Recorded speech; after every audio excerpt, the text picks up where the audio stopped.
You walk onto a packed used car lot in 2026, and the front row is predictable. Toyota, Honda, Lexus. Big windshield stickers, big markups, big confidence. Then, 3 rows back, sit the SUVs nobody is asking about. Clean bodies, sensible miles, thousands cheaper, and most shoppers walk right past them. That is the popularity tax. You think you are buying safe, but sometimes you are just paying extra for the badge. So which cheap SUV is the real gold mine? And what simple rule separates a bargain from a money pit? Before naming the 5 SUVs, you need to understand why dealers and shoppers miss them in the first place. Here is the rule: dealers do not lead with. Cheap only works when 3 things line up: the powertrain, the maintenance history, and the price. Miss one, and that bargain can turn into a repair bill with cup holders. I am not looking for the flashiest SUV here. I am looking for proven engines, normal transmissions, clean service records, and parts that do not require a second mortgage. And here is where most buyers get it wrong. Cheap does not automatically mean risky. Popular does not automatically mean reliable. Sometimes popular just means overpriced, and sometimes ignored means underbought. So we are going through 5 SUVs dealers rarely push hard. Why they are ignored, why they can be gold mines, and exactly which versions to seek or avoid. The first SUV proves that sometimes the best deal is hiding behind a badge most families associate with retirees. The Buick Envision is exactly the kind of SUV most shoppers walk past without a second look, and that is the opportunity. A used Envision can give you near-premium comfort for a fraction of what people are paying for a Lexus NX, Acura RDX, or a loaded Toyota RAV4. Quiet cabin, soft ride, nice materials, real adult-size comfort. Not flashy, but very easy to live with. Why is it ignored? Simple. The badge. Buick still has that older image, so younger buyers skip it before they even drive it. Dealers know this. They can dress it up as premium, but the market does not price it like true luxury. That depreciation lands in your favor. Here is the critical part. Do not pay luxury money for one. Look for clean service records, reasonable mileage, no accident history, and a price that reflects the Buick badge, not the leather seats. Many were gently driven, and that matters. If you want comfort without luxury brand drama, this checks the right boxes. But if you want something larger, tougher looking, and still ignored by shoppers chasing Toyota badges, the next SUV gets interesting. The Ford Edge is the mid-size SUV hiding in plain sight. Not rugged, not trendy, not wearing fake trail badges. And that is exactly why people miss it. On a dealer lot, it looks ordinary next to a 4Runner, a Grand Cherokee, or anything with black wheels and roof rails. It was sold in huge numbers, so it does not feel rare. Buyers see it and think, rental car. Bad assumption. Why it is a gold mine. Space, comfort, and value. The Edge gives you a wide cabin, real second-row room, a smooth ride, and useful cargo space without jumping into a 3-row SUV you do not need. For families, commuters, and anyone who just wants an easy daily driver, it checks the right boxes. But here is the critical part. Do not buy a neglected EcoBoost model just because the price looks good. Check maintenance records. Look for coolant history, turbo-related repairs, rough starts, leaks, and skipped oil changes. A clean one can be a bargain. A poorly maintained one can turn cheap into expensive fast. Do the homework, and you're golden. Now, the next pick is smaller, sharper, and often sitting right next to overpriced compact SUVs with worst driving manners. The Mazda CX-5 is the compact SUV dealers do not have to beg people to buy. And that tells you something. It is not usually the cheapest listing on the page.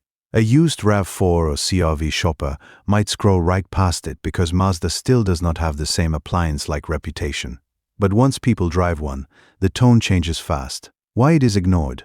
Simple. Most buyers start with Toyota and Honda, compare payments, and forget Mazda exists until they sit in one. Why it is a gold mine? The CX-5 feels more expensive than it is. The cabin is quiet, the materials are solid, the steering is sharper, and the whole thing has that tight, well-built feel you usually do not get in a cheap compact SUV. But here is the critical part. If long-term simplicity matters, prioritize the naturally aspirated engine, not the turbo. The non-turbo setup is less exciting, but it has fewer expensive pieces attached to it. That is a very good thing. Also, do not overpay just because it is clean. A fair-priced CX-5 with service history is smart money. An inflated one is just hype with leather seats. Buy the right engine, the right history, and the right price. But there is one SUV that gives you even more seats for the money, and buyers ignore it for one very predictable reason. The Kia Sorento V6 is where the cheap family SUV search gets interesting. Because this is one of the few used SUVs that can give you available 3-row flexibility without Highlander or Pilot pricing. Not huge 3rd-row space, not minivan replacement space, but enough for kids, carpool duty, and the occasional extra passenger. For a lot of families, that is all they actually need. Why is it ignored? Kia baggage. People remember the old reputation. They see engine headlines, and they assume every used Sorento is a gamble. But here is the critical part. Do not shop these blindly. Engine choice matters. The V6 versions can be smoother, stronger, and more desirable than many four-cylinder examples, especially when they have been maintained properly. Let me get technical for a second. A heavier SUV with 3-row duty asks a lot from a small engine.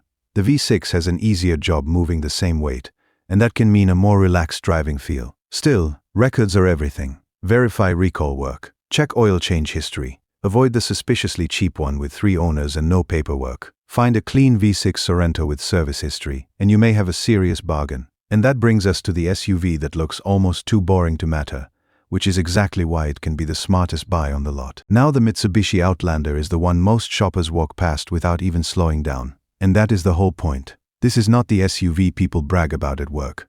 It is not sporty, the badge does not create excitement, and a lot of buyers dismiss it before they ever compare real transaction prices. Dealers know that. Demand is softer, attention is lower, and when a vehicle has less showroom heat, the discount usually has room to breathe. Why is it ignored? Simple. Mitsubishi does not have the same buzz as Toyota, Honda, or even Mazda. The Outlander also drives more like a practical appliance than a fun crossover. For many buyers, that kills the emotion. Why is it a gold mine? Equipment, space, price. Many Outlanders came well equipped for the money, and some versions give you useful family practicality without paying the badge tax. You may find heated seats, driver assist features, all-wheel drive, and flexible cargo space for a fraction of what more popular rivals cost.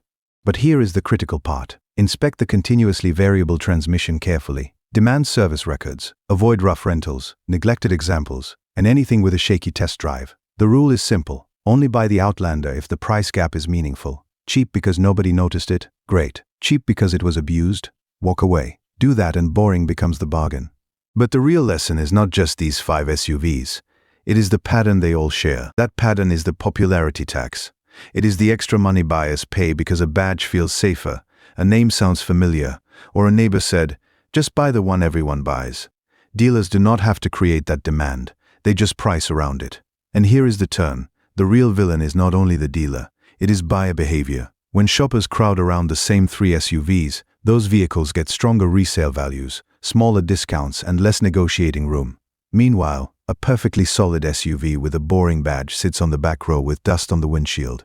Same job, lower heat, better leverage. But do not twist this. Overlook does not automatically mean smart. Some cheap SUVs are cheap because they are worn out, poorly engineered, or one repair away from ruining your month. The Goldmine formula is simple.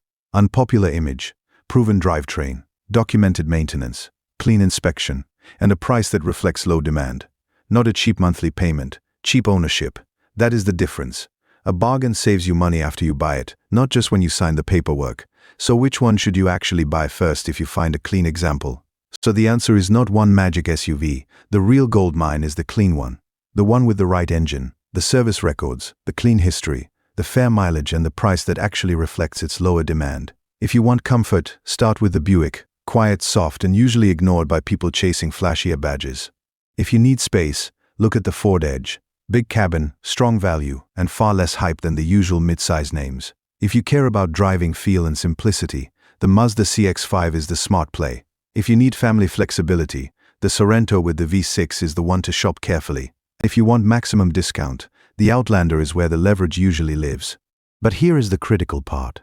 Before you visit a dealer, compare local listings, check the vehicle history, price it against similar mileage, and budget for a pre-purchase inspection.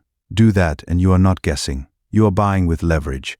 Drop a comment and tell me which overlooked SUV you would buy, and which one you regret buying. If this helped, subscribe for more no-nonsense buying guides. Thanks for watching, and I will see you in the next one.